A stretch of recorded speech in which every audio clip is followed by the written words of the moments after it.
But first tonight, Adelaide's drinking water and the new debate about whether the fluoride in our water is doing us more harm than good. Now, the addition of fluoride has always been considered a huge bonus in fighting tooth decay.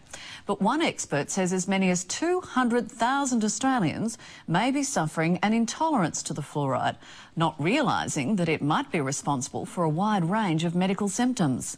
Vasil Melandris has this report. Something is terribly, terribly wrong, and we have been led very far astray. It took me 6 months to get the legs to recover from the ulcers. And if you see photos from then to now, you wouldn't know I was the same person. I looked sick, a real sickie. You might get ulceration, you might get just a rash, or you may get breathing problems. Stomach upsets, skin rashes, headaches. It may look crystal clear, but did you ever stop to think of what goes into our water to get it from this to this? However, this is not about how they purify our drinking water, it's about what's being put in it. It amazes me, absolutely amazes me. How has something which is basically like a very big scientific and medical mistake been carried out? Aside from chlorination, for the past 50 years, our health authorities have been adding the chemical fluoride as the first public line of attack on tooth decay. And it works. The fluoride's there, the surface of the tooth is very resistant to plaque acids. If it's not there, the resistance is down, so decay is more likely to occur. Despite the success, authorities are now facing an anti-fluoride rebellion, with some experts claiming that fluoride is poisoning us and the research is being overlooked. The safety standards for water fluoridation in this country are based on fraudulent science.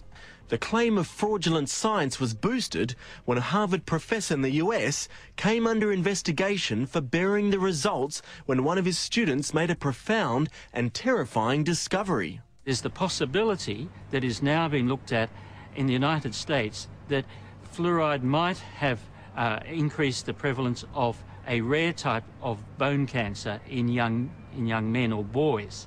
This bombshell raises questions here about the safety of mandatory water fluoridation and whether there's more at stake than just fighting tooth decay. I believe it would kill me. Geelong grandmother Elaine Valentine says she couldn't understand why she was able to lead a normal, healthy life in her hometown, but whenever she headed to Melbourne and drank the water, she'd come home a very sick woman. I feel lousy and I get very lethargic, couldn't care less about anything. Very, very tired and very, very wheezy and just feel plain ill. But all she was told was that it was a virus or exposure to plane fumes or even asthma. Unconvinced, Elaine consulted a natural therapist who recognised immediately that something was seriously wrong. When we went back to the hospital, she then did the testing and was absolutely shocked to see a severe asthmatic reaction that Elaine had, where her lung function dropped to a quarter of its normal volume when she actually drank the glass of water with the fluoride added to it. Dr. Philip Robertson says up to 200,000 Australians may be suffering from an intolerance to fluoride and not realise it, with symptoms ranging from headaches or indigestion to chronic arthritis. If somebody's taking fluoride and they suspect there's a link between their symptoms, it's a matter of getting them off the fluoride and watching to see if there's an improvement. And Elaine's not his only client. Painful joints and initially sore throat and swollen glands. Retiree Carmel Stringer says she's been suffering from hypersensitivity to fluoride for nearly 30 years, which has drastically restricted her lifestyle. In some people it could be fatal. If I'd continued, it could have killed me. She's had to fork out hundreds of dollars for a reverse osmosis water filter, the only way to remove fluoride in the home, but says it's restored her health. Symptoms went almost immediately. But Elaine and Carmel's pleas for recognition seem to be falling on deaf ears.